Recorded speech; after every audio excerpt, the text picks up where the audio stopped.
नमस्कार मित्रों, मेरे प्यारे फ्रेंड्स, अभिनंदन करता हूं मैं आपको ऑर्गेनिक ग्रीन गार्डन पे। तो मित्रों, आज मेरे बहुत सारे कमेंट्स आ रहे हैं कि सर, इस बरसात के सीज़न में हम मिर्च की सीडलिंग कैसे कर सकते हैं। इस बरसात के सीज़न में मिर्च की सीडलिंग करना आसान नहीं होता है।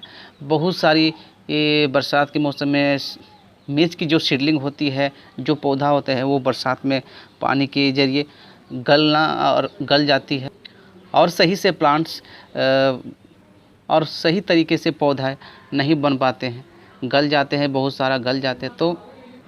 तो मित्रों, इस तरह का टॉपिक पे मुझे कमेंट किया जा रहा है कि आप मिर्च की सीडलिंग बरसात के सीज़न में हम किस तरह से करें और कैसे करें जिससे मेरे मिर्च की प्लांट सही तरीके से पौध बन पाए। तो मित्रों, आज ये वीडियो मिर्च की सीडलिंग के बारे में हम बात करेंगे कि मिर्च की सीडलिंग हम कैसे कर सकते हैं बरसात के सीज़न में। तो फ्रेंड्स, अगर आप बड़े पैमाने पे पौध तैयार करना चाहते हैं तो आप एक ग्रीन हाउस में बना सकते हैं, या आप छोटी सी पॉली हाउस बना सकते हैं, या फिर आप शेड बना सकते हैं। शेड जैसे आप बगीचे में जिस तरह के 1 फीट मिट्टी का जो बेड है, ऊपर 1 फीट आपका बेड बना लेनी है जिससे पानी स्टॉक ना हो, उस तरह से। और ऊपर में आपको शेड लगा देनी है जिससे बरसात जब आए तो पानी के प्रभाव से उसकी पौधे टूट ना जाए, गिर ना जाए, इसलिए हमें शेड लगानी चाहिए।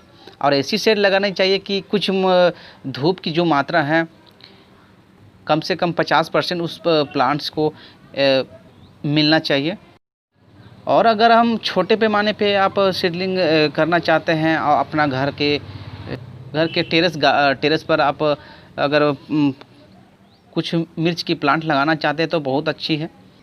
इसके लिए आप सीडलिंग आप एक छोटी सी पॉट में आप कर सकते हो। इस तरह से एक छोटी सी पॉट में आप अपने आवश्यकता अनुसार इस पर सीडलिंग आप कर सकते हो, और बिल्कुल ऑर्गेनिक तरीके से। इस पर आपकी कोई रासायनिक खाद नहीं होगी, सिर्फ ऑर्गेनिक मैटर पर आप सीडलिंग कर सकते हैं, जिससे आपके प्लांट्स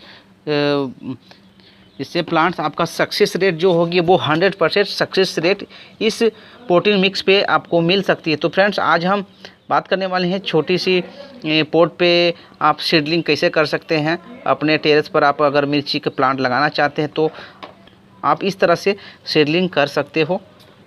तो मित्रों, आज आप एक बात नोटिस किए होंगे कि जब भी हम बाज़ार से जो मिर्च लाते हैं वह बिल्कुल बेस्वाद और फीकी होती है। क्यों जानते हो? क्योंकि वह सब हाइब्रिड होती है, इसलिए खाने में कड़वी नहीं लगती है। आपको असली मिर्च के स्वाद चाहिए तो आप खुद की एक अपने बगीचे से आप इसे खुद के बगीचे में ऑर्गेनिक तरीके से आप उगा सकते हैं, जिसमें ना कोई रासायनिक खाद होगा, ना कोई केमिकल खाद, बिल्कुल ऑर्गेनिक तरीके से, जिससे आपकी मिर्च की जो स्वाद होगी बिल्कुल कड़वी होगी और स्वास्थ्य के लिए बहुत लाभदायक होगी। तो मित्रों, चलिए शुरू करते हैं हम आप मिर्च की सीडलिंग कैसे कर सकते हैं। वीडियो को और लंबा नहीं करते हैं, तो चलिए आप शॉर्टकट्स में आप सीडलिंग के बारे में हम सीख लेते हैं। और अब बात आती कि आप मिर्च की सीडलिंग के लिए सीड हम कहाँ से लें। तो बिल्कुल दोस्तों, अगर आप सीड लेना चाहें तो बाज़ार से आप ले सकते हैं, हाइब्रिड बीज ले सकते हैं, अच्छी क्वालिटी की होती है हाइब्रिड बीज आप ले सकते हैं। अगर आप अपने घर में ऑर्गेनिक तरीके से अगर आप उगाते हैं तो वो बिल्कुल ही उसमें स्वाद आएगी और अच्छी कड़वी भी बनेगी। बस आपको ध्यान रखनी है कि आप अगर अपने खाने के लिए आप इस्तेमाल करने के लिए अगर आप अपने गार्डन पे उगा रहे हो तो उस पर आप रासायनिक खाद का उपयोग ना करें, बिल्कुल भी ना करें। आप ऑर्गेनिक बहुत सी ऐसी चीज़ें हैं जिसे आप मिर्च को दे सकते हैं और अच्छी मिर्च भी पा सकते हैं। तो मित्रों, आप अगर सीड बाज़ार से लेना चाहते हैं तो ठीक है, नहीं तो आप मिर्च अपने जो पुराने प्लांट्स है उससे भी आप सीड को स्टोर कर सकते हैं। तो आपको सीड लेनी है, जिस प्लांट से आपको लेनी है, आपको स्वस्थ एक मिर्च को सिलेक्ट करना है। जैसे जो बड़ी मिर्च होती है, स्वस्थ मिर्च होती है, और वो जो पक जाती है तो आप उसे हाइब्रिड को आप हार्वेस्ट कर सकते हैं। इस तरह से आप सिलेक्ट कर लें, जैसे कि मैंने सेलेक्ट करके रखा। आप देख सकते हैं कि कितनी अच्छी तरह के बीज है। इस तरह का मिर्च जो बड़ी अच्छी मिर्च होती है, आप उसे सेलेक्ट करके इससे बीज को हार्वेस्ट कर सकते हो।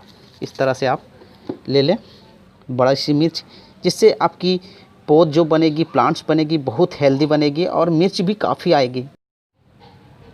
तो फ्रेंड्स, आप देख सकते हैं कि मिर्च हमारी कितनी प्यारी है, कितनी ब्यूटीफुल है और खाने में भी स्वाद है। बहुत सारी इस पर ऑर्गेनिक खाद से मैंने इसको ग्रो करके उत्पाद लिया मैंने। तो इस तरह से बीज को आपको इससे तोड़ के निकाल लेनी है, जिस तरह मैंने आपको दिखा रहा हूँ मैं। इस तरह से बीज मैं पहले से निकाल के रखा था, और आप इस तरह से बीज निकाल करके आपको निकाल लेनी है और आपको सनलाइट 2 दिन के सनलाइट इसे लगा लेनी है पूरी तरह से। जब सूख जाए, आप देख सकते हैं कि किस तरह से आवाज़ करिए, पूरी तरह से सूख गई है। अब इसे आप सीडलिंग आराम से कर सकते हैं, इससे मिर्च भी आज काफ़ी अच्छी लगेगी। तो मित्रों, देख सकते हैं कितनी स्वस्थ मेरे बीज आए हैं। तो आप बाज़ार के बीज ले सकते हैं, नहीं तो अपने घर का बीज भी आप इस्तेमाल कर सकते हैं। मित्रों, आपको अगर स्वस्थ पौधा तैयार करना है या सीडलिंग करनी है, तो आपको ख़ास बात यह है कि आप बरसात में जब सीडलिंग कर रहे हैं तो आप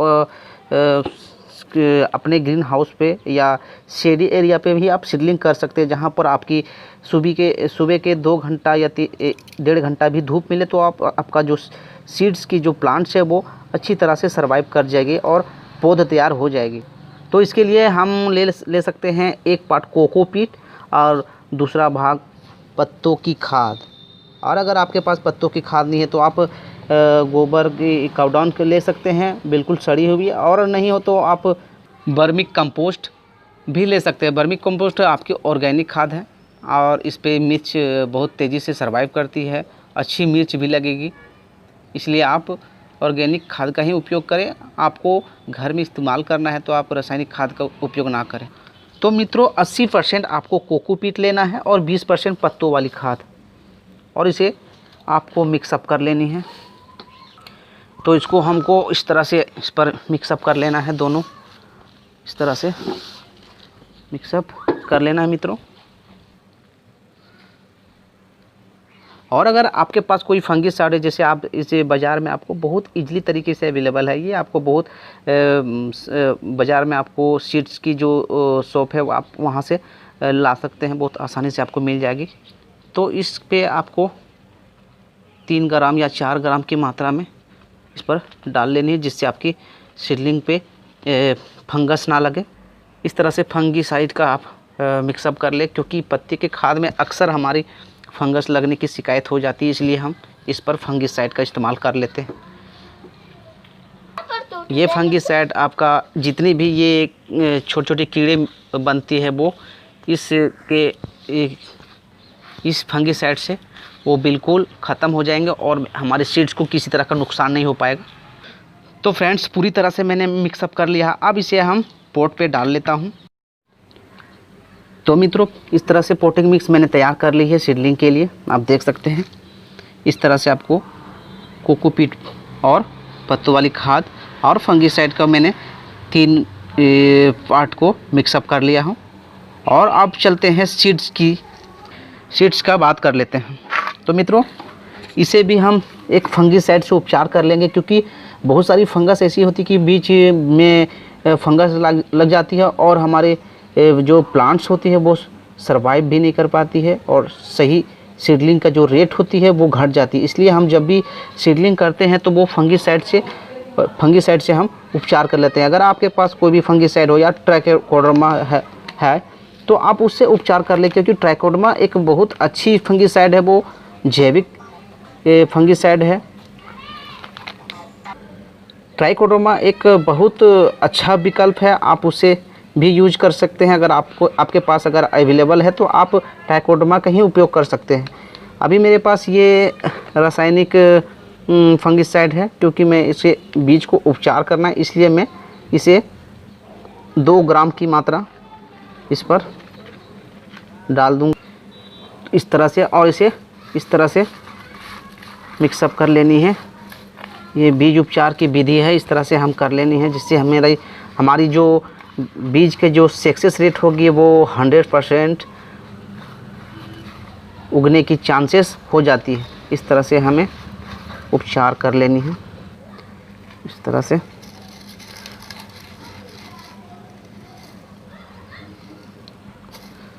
आप देख सकते हैं कितनी अच्छी कलर आ गई है। आप इस पर जो जर्मिनेशन की जो रेट होगी वो 80 से 90% हम, मुझे लग रहा है कि 80 से 90% चांसेस बढ़ जाएगी। ये बिल्कुल फंगिसाइड का एक कॉटेज की तरह, ये सुरक्षा कवच की तरह इस पर चढ़ गई है। अब इस पर जल्दी कोई कीट का हमला भी नहीं हो पाएगा। तो मित्रों, इस तरह से हमें स्प्रिंकल कर लेनी है सीड कोकोपीट पे। इस तरह से आपको दूरी रखनी है। ध्यान रहे कि बीज एक दूसरे से सटे ना। इस तरह से ओवर भी आप इस तरह से आपको स्प्रिंकल कर लेनी है पूरी तरह से। हाँ मित्रों, इस तरह से आप ध्यान देने की जो भी बीज एक दूसरे से जो सट जाती है उसे आप दूरी बना दें, क्योंकि जब जर्मिनेट होगी तो हमें ट्रांसप्लांट करने में आसानी होगी, इसलिए हमें इसकी दूरी बना देनी है। थोड़ी दूरी बना देनी है, क्योंकि सब एक जगह अगर सट जाएगी तो हमें सीडलिंग जो जर्मिनेट होगी वो एक दूसरे से सट जाएगी, जिससे हमें ट्रांसप्लांट करने में बहुत दिक्कत हो सकती है। चलिए मित्रों, हमारी सीडलिंग तैयार है। अब इसके ऊपर पर हम एक कोकोपीट का पतली लेयर चढ़ा देनी है, जिससे 1 सेंटीमीटर या 2 सेंटीमीटर का एक लेयर लगा देनी है। इस तरह से हल्की हल्की देख सकते हैं, इस तरह से हल्की हल्की कोकोपीट का एक लेयर चढ़ा देनी है। इस तरह से लेयर चढ़ा देनी है। कोकोपीट ऐसे भी थोड़ी सी लाइट वेट होती है, जिससे जर्मिनेट बहुत आसानी से हो जाएगी। आप इसे 2 सेंटीमीटर की मोटी लेयर डाल सकते हैं। तो फ्रेंड्स, चलिए तैयार हो चुका है हमारी सीडलिंग। अब इसे हमें शेडी एरिया पे प्लेस कर देना है। बिल्कुल आप देख सकते हैं कि इस तरह से शेडी एरिया होनी चाहिए, जहाँ पर लाइट होनी चाहिए। सूर्य की प्रकाश कम से कम सुबह की जो 1 से 2 घंटे की जो होती है वो सीडलिंग पे पड़नी चाहिए, तभी आपकी सीडलिंग की जो सक्सेस रेट होगी वो 100% हो जाएगी। तो फ्रेंड्स, ये मिर्च की सीडलिंग एक छोटी सी प्रोसेस है, बस इसे ध्यान देने की बात है, तभी आपकी मिर्च की सीडलिंग बहुत आसानी से सर्वाइव हो जाएगी। तो मित्रों, अगर मेरे वीडियो अगर आपको पसंद आए और अगर आपको समझ में आए तो अपने दोस्तों के साथ इसे शेयर कर सकते हैं। और अगर आपको मेरी वीडियो पसंद आ रही है तो मेरे वीडियो को लाइक कर दें, सब्सक्राइब कर दें। और अगर मेरे चैनल पे आप नए हो तो मेरे चैनल को आप कर लीजिए सब्सक्राइब, जिससे कि हर अपडेट वीडियो आपको नोटिफिकेशन के द्वारा प्राप्त हो जाएंगे। तो चलिए मित्रों, इसके पार्ट 2 वीडियो में जब बनाऊंगा तब इसकी जो सीडलिंग की सक्सेस रेट है मैं आपको दिखाऊंगा। पार्ट 2 वीडियो में इसे फिर बना दूंगा। तो फ्रेंड्स, चलते हैं, बाय। और बहुत सारा प्यार आप मुझ पर बनाए रखें।